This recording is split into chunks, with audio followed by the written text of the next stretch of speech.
IVM.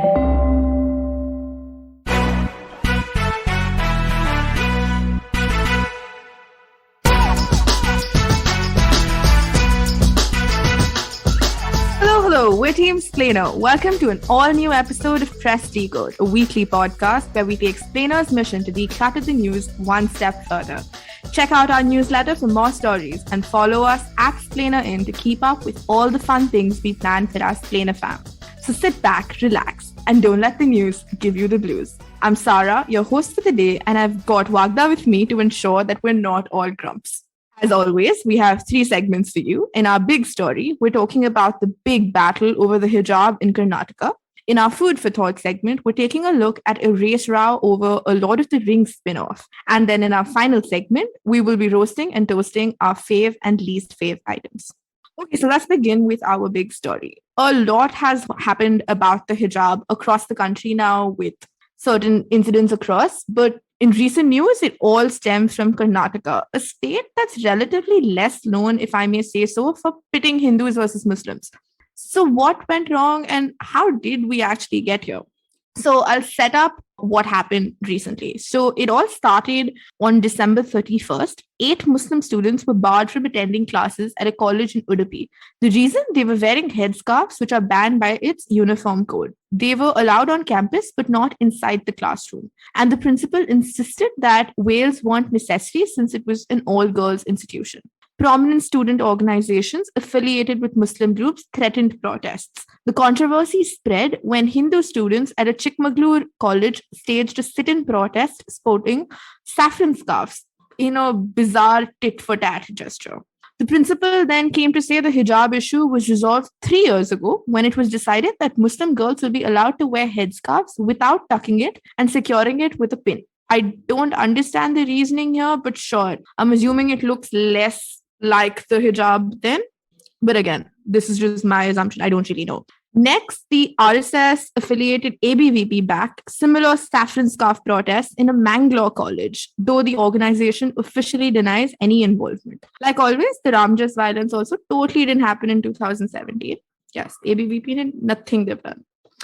Things then began escalating towards the beginning of this month when another government college in Udupi decided to ban students wearing the hijab from entering campus, allegedly after a meeting with a local BJP MLA. The principal said he was following government orders. A video clip of the principal shutting the gates on Muslim students led to this story finally becoming a national headline.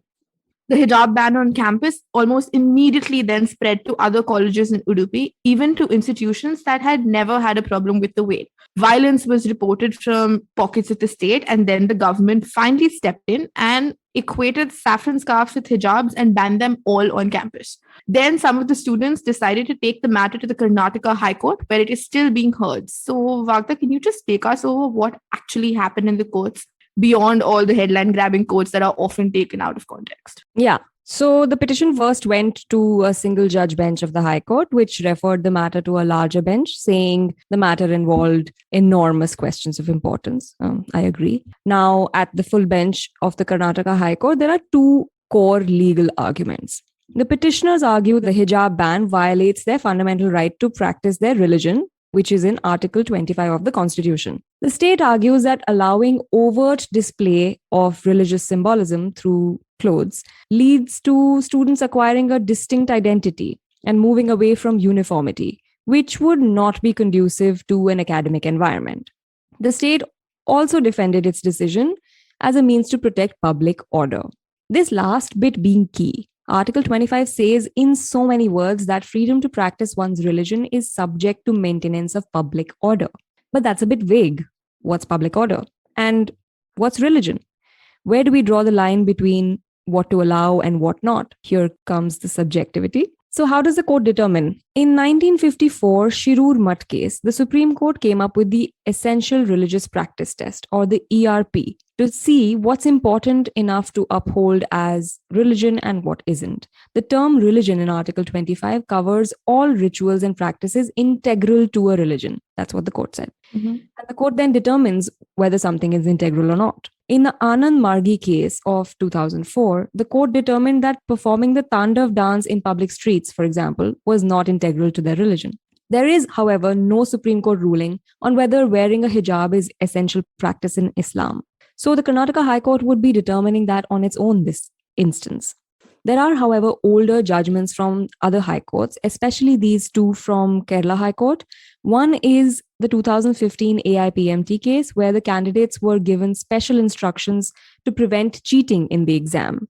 They were told to come wearing light clothes with half sleeves, not having big buttons, brooches, badges, flowers, etc., and with salwar or trouser, and slippers, not shoes. Like very specific. If we weren't talking about something so serious and important, I have so many questions of the kind of cheating that they would have come across for these to be the rules.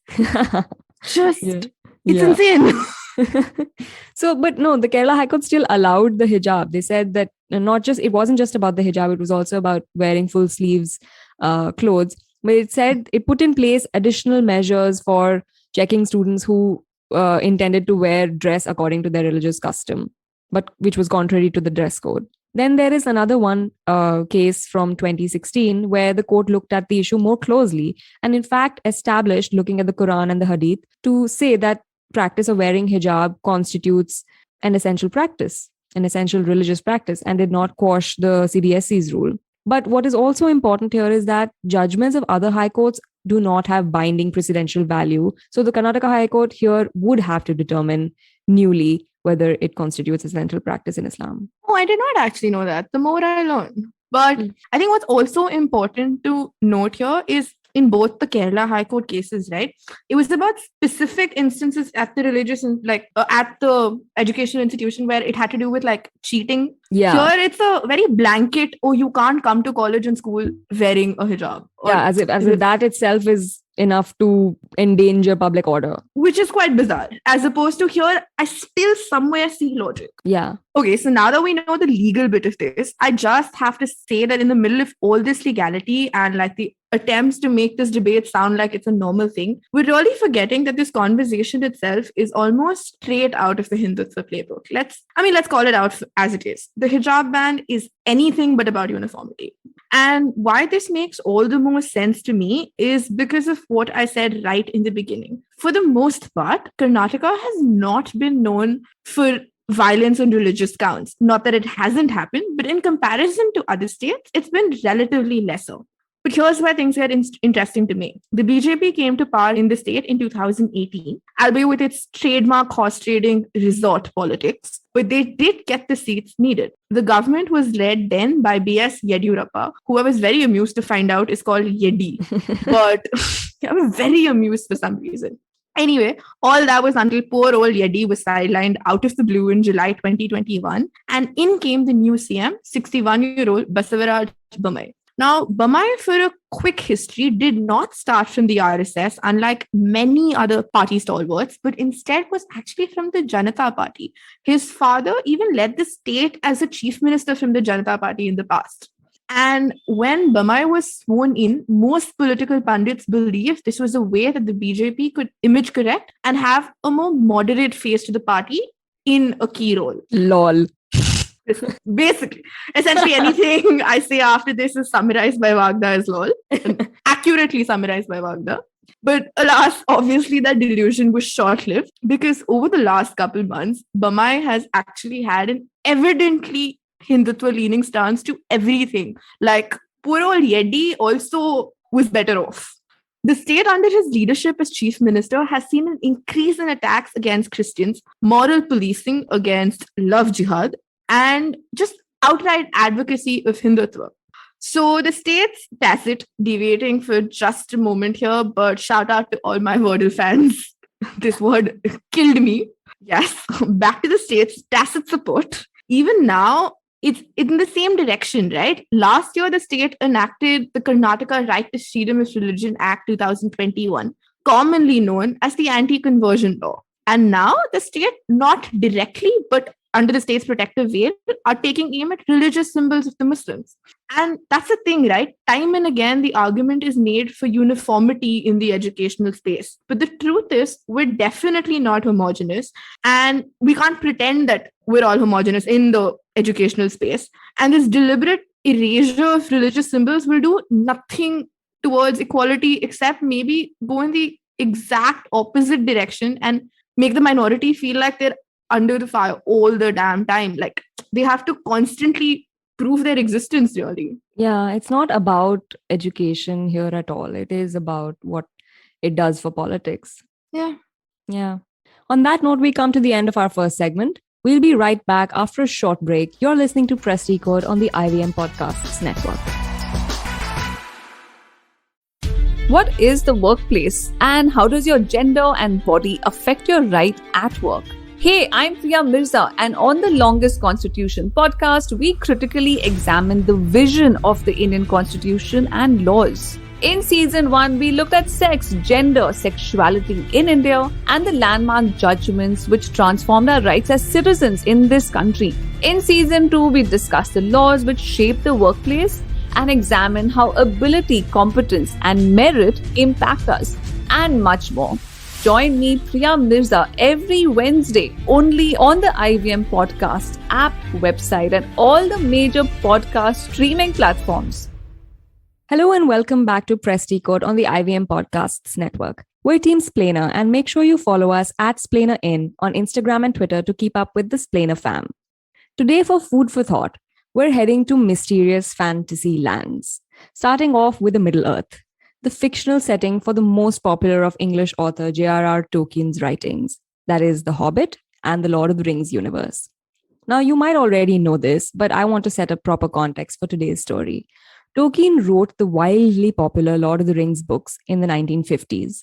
He died in 1973. There have been many adaptations of the books in film, video games, radio, and theater.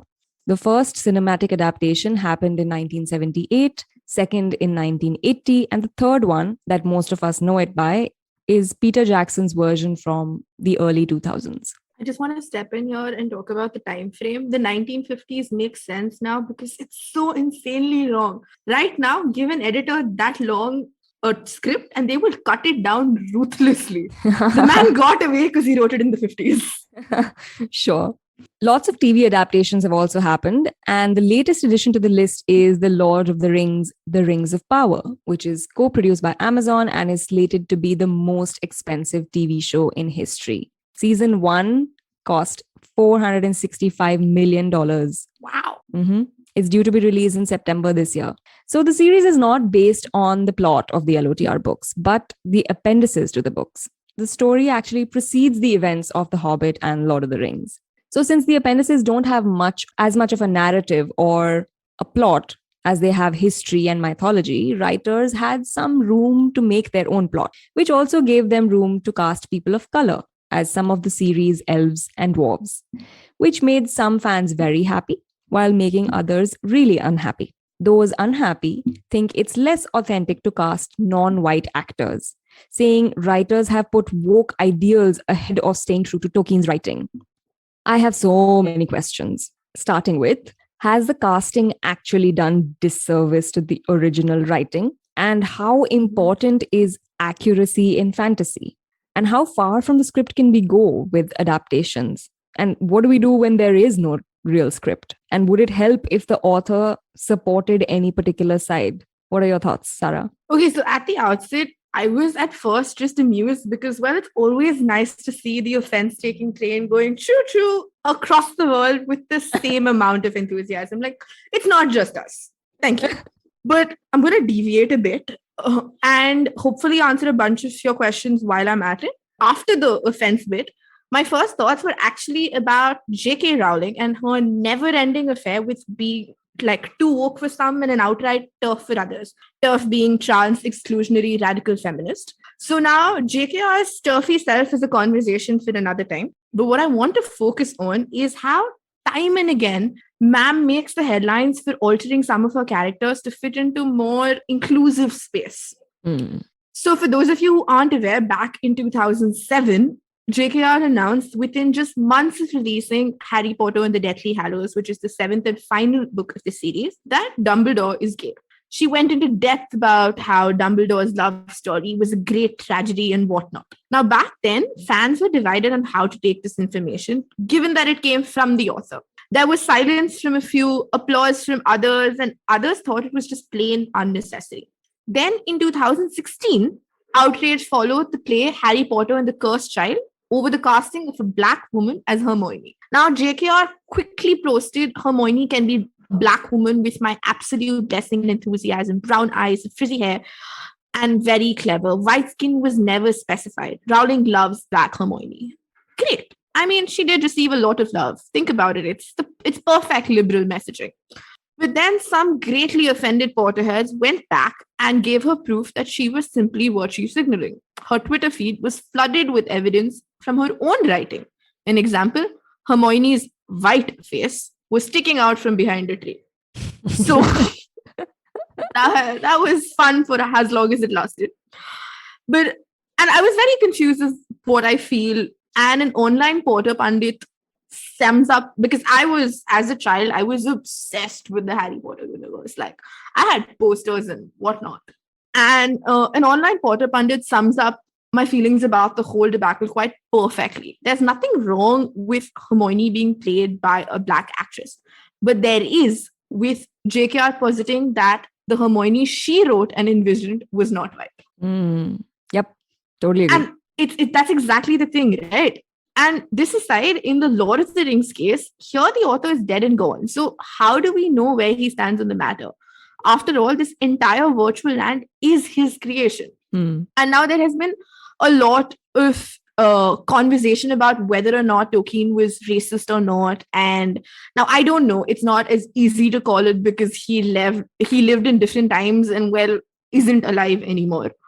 So I'm no one to call out his alleged racism. But what I can say with certainty is he didn't write any black characters in his fictional world. And while the historical inaccuracies of that are a whole other thing, do fictional worlds get a clean pass for their possibly deliberate inaccuracies of representation because someone in 2022 decided, well, it's time for change? Like, do the worlds just get better? Or do we, while having these new characters, also acknowledge that a lot of the pop culture we consume and have consumed is inherently problematic? I don't think the question is really about disservice to the writing at all, but it's more about why even the tiniest bits of representation of people different from us makes us so uncomfortable. Because let's be real, not a lot of the plot changes because of the personal identity of certain characters. In this Lord of the Rings debacle, even less so because it is specified that only people of color were the series' elves and dwarves. Yeah. In fact, we have some insight on why people get so uncomfortable coming from this professor at the University of Michigan, Ebony Thomas, who has studied race in fantasy worlds extensively. She says, and I'm quoting here, people are used to seeing fantasies and fairy tales as all white, particularly in medieval or magical medieval settings. We're taking them out of their dream space. We're taking them out of how they imagined it could be. And so it feels off to them. That's why they're saying, who are these people? This is not what Tolkien intended. It's not accurate. But she also argues against the belief. It's well known that many of Tolkien's literary influences stemmed from the folklore of Norsemen, the Celts, and the Anglo-Saxons, which in today's time is co-opted by white supremacists as their own. American fascist organizations widely use Norse iconography. And in that context, it appears as though the folklore is all about white ethnic groups. But Thomas argues that if you read the poems and legends that inspired Tolkien, you'll definitely find characters who are not white. So I'm with you, Bezos. Words I never thought I would say. Wow, you took the crypto bro and how? Also, the Tolkien estate didn't object to the casting, and the estate isn't actually known for being lenient about these things. So there might be something good happening here. I also really loved getting a taste of this discussion on, race and historical accuracy in Bridgerton. Before I get in, a special thirsty mention for the Duke. Oh, Reggae Jean Page. Am I right? Oh, valid. Moving on. Bridgerton is a period drama set in the Regency era and features Queen Charlotte, who was a real queen, by the way, and she's shown to be Black. Julia Quinn, the author of the Bridgerton series, the book series, on which the show is based, didn't actually have the Queen's character at all. So it was only like a thing in the TV adaptation. Now, obviously, there was outrage over the royals' depiction. In fact, there's a big debate amongst historians over whether or not the real Queen Charlotte was black. One particular researcher actually tracked her genealogy and found evidence that she has black genealogy. Interesting. Yeah. And seeing the debate unfold, Quinn said something that really stuck out to me. She said, I don't think it's ever going to be proven or disproven that she was black or white. Mm-hmm. But let's say she was black. And what if that was accepted at the time and people acknowledged that? And she used that position to lift other people of color to higher positions in society. What would society look like? End quote. I think we keep forgetting that this is all still historical fiction, not claiming to be a documentary on the Regency era, But then again, we live in times when history is constantly set up for modern adaptation. Yes. Is there a difference, really? Oh, that is actually a very interesting note to end on. So on that note, we come to the end of this segment. We will be right back after a short break. You're listening to Press Decode on the IVM Podcast Network. Hey everybody, it's been another great week on the IVM Podcast Network. On the Habit Coach, Relationship and Dating Coach, Yaduvir Singh joins Ashton. He explains how the subconscious mind affects our relationships. On Big Talk about tiny humans, Devi Shobha and Meghna talk to Dr. Swati Popat-Vats about container baby syndrome. On Press Decode, Sarah Vagda and Prafula discuss scammy health foods and doping at the Olympics. What's wrong with Joe Rogan? On Smarter with Sid, Siddharth dives deep into his latest controversies. And on Tere Mere Raaste, Keshav tells us how a visit to the Taj Mahal can overpower you with love. Do follow us on social media. We're IVM Podcast on Twitter, Facebook, Instagram, and LinkedIn. And remember, if you're enjoying this show or any of our other shows for that matter, please do tell a friend. The word of mouth really helps. Also, don't forget to rate us on whatever platform you're listening to us and check us out on YouTube. You can check a list of all our channels at ivmpodcast.com/YouTube. And finally, we'd like to thank our sponsors this week, Bank of Baroda and HDFC Life Insurance. Thank you so much for making this possible. Welcome back to Press Decode on the IVM Podcasts Network. It's time for our final segment this week, Roast or Toast. Go, Sarah. Thank you. So Coke has released a limited edition flavor called Starlight, which is, in their own words, inspired by space and has notes reminiscent of stargazing around a campfire, as well as a cooling sensation that evokes the feeling of a cold journey to space. Wow. Yeah, that. A Redditor who tried it says it tastes like toasted marshmallows. And okay, can I say, I'm an honest Coke fan, a borderline unhealthy one as well. Like, it's banned in my house. But what the hell? Why do you want to go ahead and ruin the good things in life? As much as I love Coke, I'm acutely aware of how sweet the damn thing is already. But now you want to add some s'mores stuff into this and just make it a diabetes nightmare. Thank you. Also, I cannot, I have to add this here. I can't miss this out. Editor believes that this was just another let's target the Gen Z thing. And as a reluctant Gen Z kid, it's so sad that thanks to companies like this, we get dragged down. I didn't ask for this. Coke, we do not want our cola to be reminiscent of stargazing around a campfire. Please, bhai, slow down on the innovation train. Nobody asked for this. Definitely not Sarah. I feel very passionately about Coke. I can see that. Don't touch my Coke. Okay. Oh my God. Do not kill me. I meant Coca-Cola, guys. Okay. Moving on swiftly. I have a fave item this week. Meet Ramesh Chandraswine, 66-year-old Odia man from Kendrapara. What's special about him? Oh, just that he had 27 wives from 10 different states in India. No, he wasn't openly polygamous. Sorry to disappoint you folks. Sarah, sorry. Excuse me? In fact, he scammed all his wives into marrying him and also ran off with their money.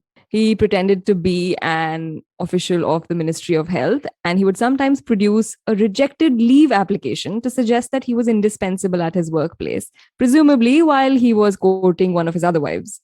His victims included a Supreme Court lawyer, an ITBP professional, a Kerala Administrative Service officer, and a chartered accountant. It's a ridiculous story, really. Unbelievable, but also funny because I think Netflix should just come out and admit that this is where they got the plot for Tinder Swindler. Oh, so you're getting him rights, anti-plagiarism rights at the end of this. That's the goal. Yes. Cool. And that was our show this week. Thank you so much for joining us on Press Decode. You can catch us every Thursday on the IVM Podcast Network. And guys, please remember, don't let the news give you the blues.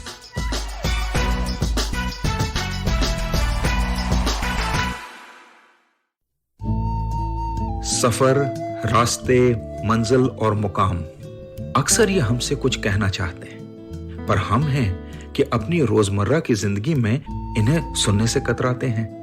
नमस्ते दोस्तों, मेरा नाम है केशव चतुर्वेदी और मैं आपको ले चलूंगा कुछ ऐसे सफर पर जहां आपको एक नया नजरिया मिलेगा सफर और मंजिलों को देखने का। आइए इन किस्से कहानियों में डूब जाएं, हर मंगलवार और शुक्रवार। Love fighting? We've got you covered. Check out our show, The Fighting Goat, where we, the voices of the internet, Arjun Chipalkatti and Somesh Kamra, bring to you crazy weekly action on your favorite combat show, The Fighting Goat. Be it commentary, breakdown, predictions, analysis of styles and techniques. And of course, your round of favorite fighters. You can listen to us every Thursday on the IVM Podcast app, website, and all major podcast streaming platforms.